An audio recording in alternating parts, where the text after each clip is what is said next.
दोस्तों, आज हम बात करने जा रहे हैं उस ऐतिहासिक घटना की जिसने न सिर्फ दक्षिण एशिया की राजनीति को हिला दिया है, बल्कि अमेरिका और पाकिस्तान दोनों को एक साथ बौखलाने पर मजबूर कर दिया है। क्योंकि भारत की धरती पर कदम रखा है उस व्यक्ति ने जिसे देखकर पाकिस्तान के पसीने छूट गए और अमेरिका को बेचैनी ने घेर लिया। वो व्यक्ति कोई और नहीं बल्कि तालिबान के विदेश मंत्री आमिर खान मुत्तकी हैं।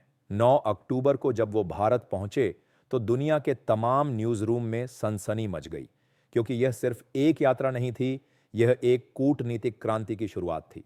सबसे पहले समझिए कि आखिर कौन बौखलाया है और क्यों। पहला देश अमेरिका। वो अमेरिका जिसने 20 साल तक अफगानिस्तान में लड़ाई लड़ी, अरबों डॉलर खर्च किए, हजारों सैनिक गंवाए और आखिरकार 2021 में अफगानिस्तान छोड़कर भागना पड़ा।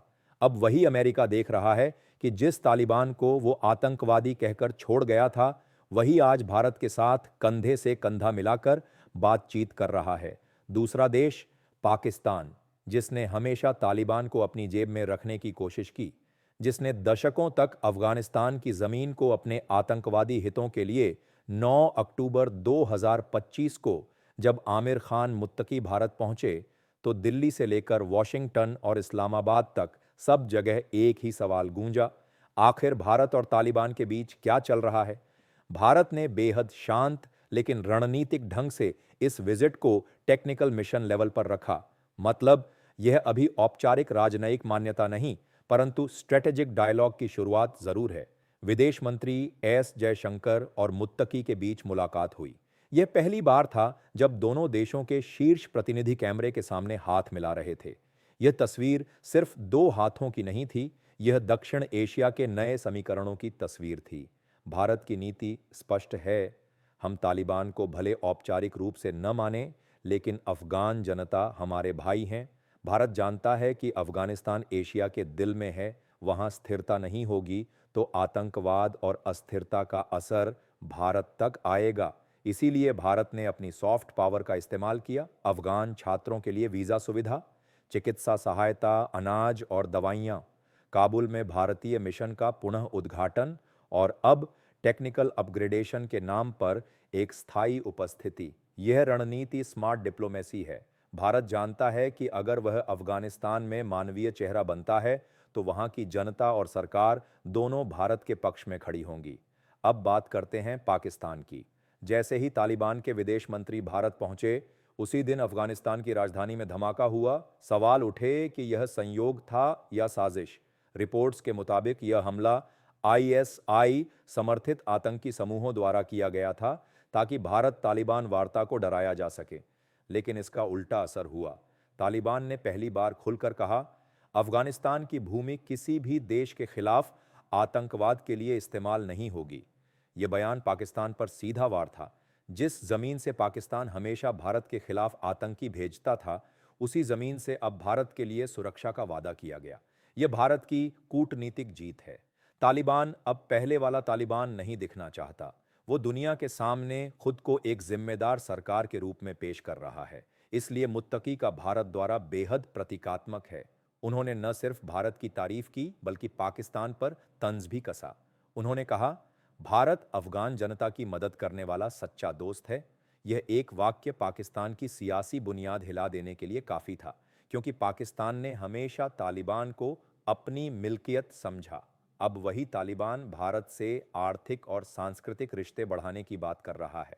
बैठक में अफगानिस्तान ने भारत से अनुरोध किया कि अटारी वाघा बॉर्डर को व्यापार के लिए फिर से खोला जाए, ताकि अफगानी सामान, ड्राई फ्रूट, केसर, कालीन सीधे भारतीय बाजारों तक पहुंच सके। यह छोटा अनुरोध नहीं था, यह एक नई आर्थिक साझेदारी का संकेत था। वर्तमान में भारत अफगानिस्तान व्यापार लगभग $890 मिलियन प्रतिवर्ष है, परंतु अगर यह बॉर्डर खुलता है तो यह व्यापार $3 अरब तक जा सकता है। भारत ने भी कहा कि वह शिक्षा, स्वास्थ्य, माइनिंग और इंफ्रास्ट्रक्चर में अफगानिस्तान की मदद करेगा। यह अफगानिस्तान के लिए एक लाइफलाइन है और भारत के लिए एक भू राजनीतिक निवेश। इस यात्रा में एक और महत्वपूर्ण मुद्दा उठा, चाबहार पोर्ट। भारत, ईरान और अफगानिस्तान इस प्रोजेक्ट के माध्यम से पाकिस्तान को बायपास करना चाहते हैं, चाबहार से अफगानिस्तान तक भारतीय सामान सीधे पहुंचेगा बिना पाकिस्तान की मंजूरी के। यही पाकिस्तान के लिए सबसे बड़ा झटका है। भारत अब कनेक्टिविटी डिप्लोमेसी के जरिए अफगानिस्तान और सेंट्रल एशिया में अपनी पकड़ मजबूत कर रहा है और ये वही क्षेत्र है जहां चीन बेल्ट एंड रोड इनिशिएटिव के जरिए अपना प्रभुत्व बढ़ाना चाहता है। भारत इस यात्रा के जरिए यह संदेश दे चुका है कि एशिया में स्थिरता की धुरी अब भारत के बिना संभव नहीं। अमेरिका इस पूरे घटनाक्रम को बहुत बारीकी से देख रहा है। न्यूयॉर्क टाइम्स ने अपनी रिपोर्ट में लिखा, तालिबान के साथ भारत का संबंध जबकि पाकिस्तान को बमबारी का दोषी ठहराया गया। इसका मतलब साफ है, तालिबान भारत के साथ जुड़ रहा है और पाकिस्तान को दोष दे रहा है। अमेरिका के लिए यह एक बड़ी रणनीतिक हार है, क्योंकि उसने अफगानिस्तान को छोड़ते वक्त यह सोचा था कि पाकिस्तान उसकी सुरक्षा गारंटी रहेगा, लेकिन अब भारत ने इस पूरे समीकरण को उलट दिया है। अमेरिकी थिंक टैंक्स अब खुलकर कह रहे हैं कि साउथ एशिया के नए एक्सिस का निर्माण भारत और तालिबान के बीच हो रहा है। यह वही भारत है जो कभी नॉन एलाइड मूवमेंट का प्रतीक था और आज स्ट्रेटेजिक बैलेंसर बन चुका है।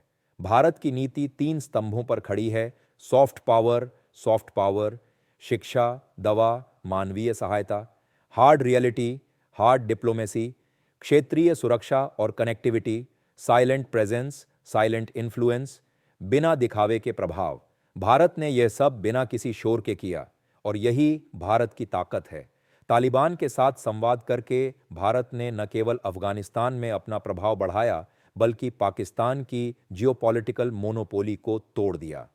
अब अफगानिस्तान भारत के लिए सुरक्षा बफर जोन बन सकता है, जहां से आतंकवाद की बजाय व्यापार और सहयोग के रास्ते खुलेंगे। पाकिस्तानी मीडिया अब खुलेआम यह सवाल पूछ रहा है, तालिबान को भारत जाने की जरूरत क्या थी? उनकी टॉक शोज में बहसें हो रही हैं कि क्या तालिबान अब भारत का मोहरा बन रहा है? असल में डर यही है, अगर भारत और तालिबान के बीच स्थायी रिश्ता बन गया तो पाकिस्तान का स्ट्रेटेजिक डेप्थ का सपना खत्म हो जाएगा और अफगानिस्तान में भारत की मौजूदगी का मतलब होगा आईएसआई की नाकामी। अब सवाल यह है कि यह रिश्ता आगे कहां जाएगा? क्या भारत और तालिबान मिलकर दक्षिण एशिया में स्थिरता का नया अध्याय लिखेंगे या यह नई टकराव की शुरुआत होगी? संभावनाएं दोनों हैं, लेकिन भारत की रणनीति बहुत साफ है। हम किसी को मान्यता नहीं दे रहे, पर बातचीत के दरवाजे बंद नहीं करेंगे। यही स्ट्रेटेजिक एम्बिग्विटी भारत की सबसे बड़ी शक्ति है, क्योंकि इससे भारत को लचीलापन भी मिलता है और नियंत्रण भी। दोस्तों, ये सिर्फ एक यात्रा नहीं थी, ये भारत की आत्मनिर्भर कूटनीति की पहचान थी। अमेरिका और पाकिस्तान बौखला सकते हैं, लेकिन भारत अब अपने निर्णय खुद ले रहा है। वह अब किसी पश्चिमी दबाव में नहीं, बल्कि अपनी रणनीतिक सोच के अनुसार आगे बढ़ रहा है। भारत ने तालिबान के साथ बातचीत करके यह साबित कर दिया कि दक्षिण एशिया का भविष्य भारत के बिना तय नहीं होगा। अब समय आ चुका है कि भारत सिर्फ एक क्षेत्रीय शक्ति नहीं, बल्कि एक वैश्विक निर्णायक शक्ति के रूप में उभरे। तो दोस्तों, यह थी आज की गहराई से रिसर्च की गई रिपोर्ट, जिसने अमेरिका और पाकिस्तान दोनों को सोचने पर मजबूर कर दिया है। आपकी क्या राय है? क्या भारत का यह कदम दक्षिण एशिया की स्थिरता का नया अध्याय खोलेगा या आने वाले समय में एक नया भू राजनीतिक तूफान लाएगा? कमेंट सेक्शन में अपनी राय जरूर बताएं। अगर आपको यह विश्लेषण पसंद आया हो तो इस वीडियो को लाइक करें, शेयर करें और चैनल को सब्सक्राइब करें, ताकि भारत की आवाज़ पूरी दुनिया तक पहुंचे। जय हिंद, वंदे मातरम।